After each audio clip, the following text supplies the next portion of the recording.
Hi, hello. If you clicked on this video, welcome or welcome back to my channel.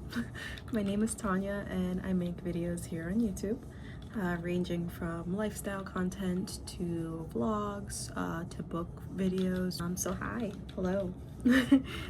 So yeah, today I'm going to be discussing how I read through my books and how I annotate my books. I think everybody has a bit of a different process when it comes to reading books or like annotating specifically. But yeah, let's just first and foremost start by saying that if you are a person that does not enjoy writing in books, bending books, dog-earing books, then maybe this might not be the best video for you because I do all of that over here. I tab my books, I write on my books, I dog-ear my books, and I always crack the spine of my books. I just like to read them comfortably. I don't really have a problem with doing that unless it's like a really pretty copy. Then I'm like, okay, I kind of don't want to mess it up, but at the same time, if you own the book, then it's yours to do with as you please. So if you're a person that doesn't like to do that, then I'm not going to judge you because you own your books and they're your books. You know what I mean? So yeah, that's just what I like to do over here. So I'm going to get into that today. I'm going to show you guys my process and how I read my books. But before we get into that, I'm just going to have a little chit chat with you guys. So yeah, the last video that I posted was 2 weeks ago. I didn't post a video last week, so sorry guys. And I'm filming today on the day that I was supposed to post a video, so it may or may not be up today. It may be up tomorrow. I was just having like lack of content ideas and I didn't know what to make. I've just been also focusing a lot on my schoolwork. I'm still in the process of getting a job. Like, I'm still looking for a job. And yeah, I am really grateful to be able to be in the position that I'm in. I had time to take a break, take a breather, and just like realign with myself, my mentality, my mental health and everything, because after my last job I was completely burnt out, to a point of like physical, mental exhaustion. My nervous system was fried, like so yeah, I'm lucky that I've had this time to be able to do this and to really just sit with myself and decide what I want moving forward, while not in like that, oh, I gotta go hustle mentality that I spent so long in. But yeah, also got another book. I know it's like every week or so when I post, you guys are probably like, another one? Really? Are you serious? But okay, hear me out. Book of the month charged me. So I was like, I'm not gonna just not get my book. So I got another book from Book of the Month.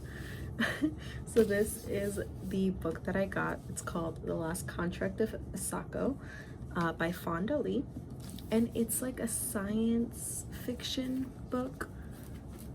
It looked intriguing. I've been wanting to pick up like a science fiction type of book for a while now, as well as like fantasy, romance genre. But I'm gonna be real with you guys.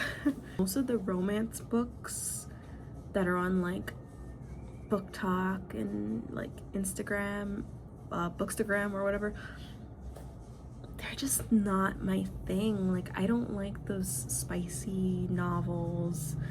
I'm not really the biggest into that. I like books of like yearning and like classic romance, you know. I'm not the biggest fan of like the spicy, the fast spicy. I'm not a big fan of like Colleen Hoover books, and that's like a whole nother topic that I don't even want to get into today, but I'm not a big fan of her. So it's like, it's been hard to find books that are not like spicy or like, you know, smut, because it's just not really my thing, you know. And I'm not judging people if it is their thing. Girl, you do you. All that to say, if you guys have any like good yearning romance recommendations, please leave them down below. I really am looking for them. But yeah, let's get into the how I annotate my books, how I read my books. But first, the main thing for any reader, especially if you're a person that doesn't like to dog ear your books, is bookmarks. So I'm gonna show you guys the bookmarks that I have. I have quite a lot of bookmarks. So let me show you guys. So, and keep in mind, you don't have to have fancy like bookmarks in order to read. Most of these have just been given when I went to bookstores and I brought books. Some of them I brought deliberately, but yeah, pretty much anything can be a bookmark. I've used receipt paper as a bookmark, but these are my bookmarks. So yeah, I'm gonna show you guys. These were the ones that I was referring to in a few other videos that I keep mentioning and then I never show you guys, but these are my little, they're from a website called Lit Nerd, and this one is Dorian Gray and this one is The Phantom of the Opera. I have 3 from Book Club Bar. I like their atmosphere, I like their books, and they're actually not crazy prices. So I have 3 from there. These were all given to me when I purchased books from there. So this one I got recently in the book of the month, and I'm assuming it's just like a old paperback, like cut up. My pickle bookmark. I have my little sad chicken nugget drinking bubble tea. This is one of actually my first bookmarks that I got from a bookstore that I went to when I first really started my reading journey. So it's very worn and torn. This one is a really funny one, don't judge me guys. It's I went to the Winter Village in, I think it was Bryant Park or Union Square, and I got these really cute like raunchy coasters, and this was given to me when I purchased them, so I thought it was really funny, and obviously I kept it. And then this one, I don't even know where this is from. It says Politics and Prose Bookstore Coffee House in Washington, D.C. I've never been to Washington, D.C. This came in a thrift books book that I purchased, and yeah, I kept it because bookmarks. So yeah, I love using bookmarks obviously because they keep my place in the book, and just because that's personally what I like to use. But if you want to use paper, a pen, like you can pretty much use anything as a bookmark. Like, okay, open up this book, right? Oh, I'm on this page. Boom, that's it. Bookmark. You know what I mean? And then the next thing that I use that it's really important to me when it comes to annotating my books is colored pens. I love colored pens for annotating my books. You don't have to, like I said, you could use a regular pen, pencil, whatever works for you. I've in some cases used markers to like underline. I also use highlighters. It's really up to you, but for purposes of like writing in the book, I think the best thing to go to is pens. Sometimes I usually like to use the really skinny tip pens. So these are 0.5 just because they write better in books for me personally, and a lot of books don't really have that much space on like the sides. So I think that using pens personally works best for me. Okay, now to get into it. So how I annotate my books. I don't use as many tabs anymore, if I'm being honest. Mostly because I ran out of tabs and I just haven't purchased anymore, but I do like the tabbing system. So I'm gonna show you guys a lot of examples of how I do this. So obviously you're reading, you see something that you really like, a quote that you like, or just something interesting to you that stuck out, you just underline it, highlight it. Yeah, so I would just underline parts that I like. A big thing that I always do too is I underline words that I don't know or that I don't understand. I would write their definition somewhere on the page. So for this page specifically, there was 2 words that I didn't understand, right? And then what I would do sometimes is, if I'm like, I would go back and read the sentence with the definition of the word on the bottom in mind. That way it helps me to understand what it's trying to say for the word that I don't understand. I always do that because vocabulary is important for context when reading. And I think that it's really important, especially as readers, to fully grasp what we're reading. Like, I'm not the fastest reader. I really take my time and I deep dive into books because I want to fully understand what I'm reading. Comprehension is so important to reading. I want to dive deeper. I want to understand the characters, what provokes the characters, why they act certain ways, why they do the certain things that they do. So I read between the lines a lot, and I feel like asking these questions about characters, writing about like what they're doing or why they're doing it, like especially if they do something like shady, like Dorian Gray, for example. He does some really questionable stuff throughout the book, and I'm like, why did he do that? What was the reason? What was the reason? What was the reason? What was the reason? Aside from just like writing vocabulary too, sometimes I will write like thoughts, or if I loved a quote, I would like, I love this quote. Sometimes I would just write random things on the sign, like oh my god, or really, or what the fuck. So like if I read something and I found it interesting and I had a thought about it, I would just like put a little arrow and then write what the thought was that I had about the context, about the part that I was reading. Sorry guys.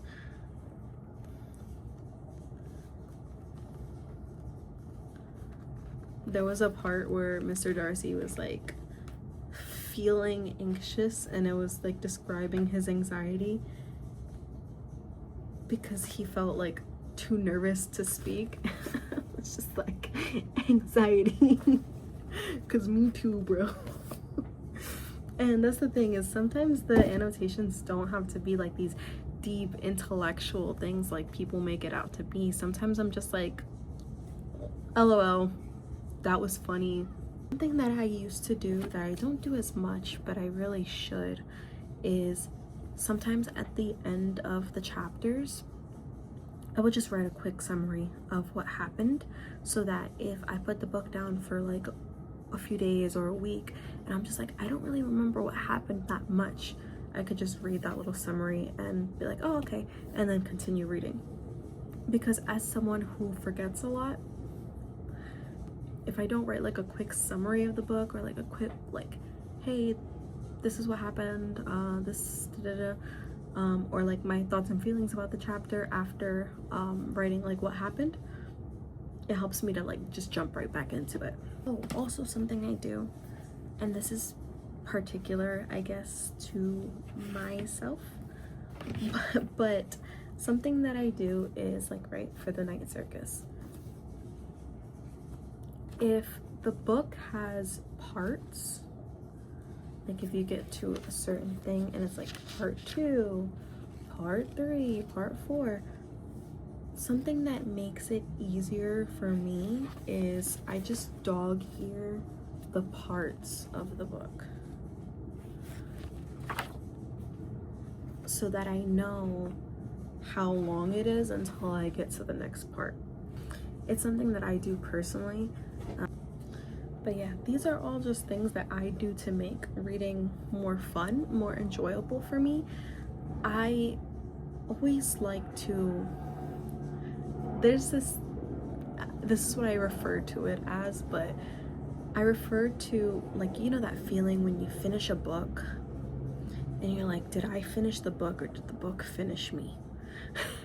And you're just kind of sitting there like staring at the wall or staring into space because you're just like still stuck with resonating with that book, if that makes sense. Especially when it's something that's like emotional, something sad, something that left an impression on you, or something that you felt so deeply and you're just sitting there with it. I call that a book hangover. I've had a few book hangovers, and some book hangovers last for a really long time. The Master and Margarita, I'm pointing at you. Sometimes it's just like you sit there and you go over what you read and you're still feeling what you read, and especially if you're going to be a person that rereads your books, annotating is so important too, because if you reread it and you go back and you're like, wow, I really had this thought while I was reading this, or wow, I still think that way while I'm rereading it. It's just like kind of like rereading with yourself again. Like having a little chit chat with yourself when you're rereading your book. You know? But yeah, I think that I love annotating. I don't think I will ever stop annotating my books unless it's something that maybe I don't see myself rereading, or maybe I don't see myself like keeping it in the future, because there are books that I didn't annotate. Because I was like, hey, I might not like this book that much, so let me not annotate it, because if I want to donate it, I don't want it to be all written in and messed up, because they most likely won't accept it. But the books that I do love, I annotate the crap out of them. And I think that, especially with the rise of like TikTok, Book Talk, Bookstagram, and all that stuff, something that I see a lot is that people saying that annotating books is performative, or that even reading books is performative. And I have a bone to pick with that, because I don't think that reading makes you performative. I said what I said. I don't think that something that's a hobby or something that is just overall good for you, like, is performative. And I'm so tired of this whole like performative trend that's going on everywhere, because I'm like, just let people be. Like, where did that even come from? But overall, I just hate that whole like performative thing. I hate that word, performative, because what does that mean? What does that mean? So now my existence is performative. Me reading on the train is performative. I'm sorry if I want to get a quick chapter in before I get to where I'm going. You know what I mean? Like, I don't like that word. I don't like that whole like, oh, you're being performative thing, because like, girl, I'm not in a show. Where's the cameras? Because that's me being performative if the cameras are on. Make it make sense. Anyways, I think that yeah, you guys should annotate your books. I think that even if you don't write in the books, a post-it, maybe like a little jot down in like a little journal or something. And like, I think that people could read a sentence, and if you don't break it down, you're not really gonna grasp what's going on, especially with like classic literature books. Like, I read a lot, and sometimes I have to sit there with one sentence for like a little while to like really, you know, and I don't think that's me being dumb or me being stupid. I think that that's what reading comprehension is. Yeah, it takes time, and especially if you're someone that's building up your vocabulary, or you're tackling books that are really hard reads, like old books, especially because that's not the way we speak anymore. A lot of old texts is not the way we communicate as people now in 2026. So reading like Pride and Prejudice, reading Frankenstein, it's old English. So it's harder to grasp. And I don't think that makes anybody dumb. I think that it's just a little bit more of a challenge because, like I said, that's not how we speak. But yeah, I hope you guys enjoyed this video. If you did, please make sure to leave a like down below. And if you have any video recommendations for future videos, you could leave that down below as well. Yeah, I hope you guys enjoyed this video, and I will see you guys in the next video. Bye bye.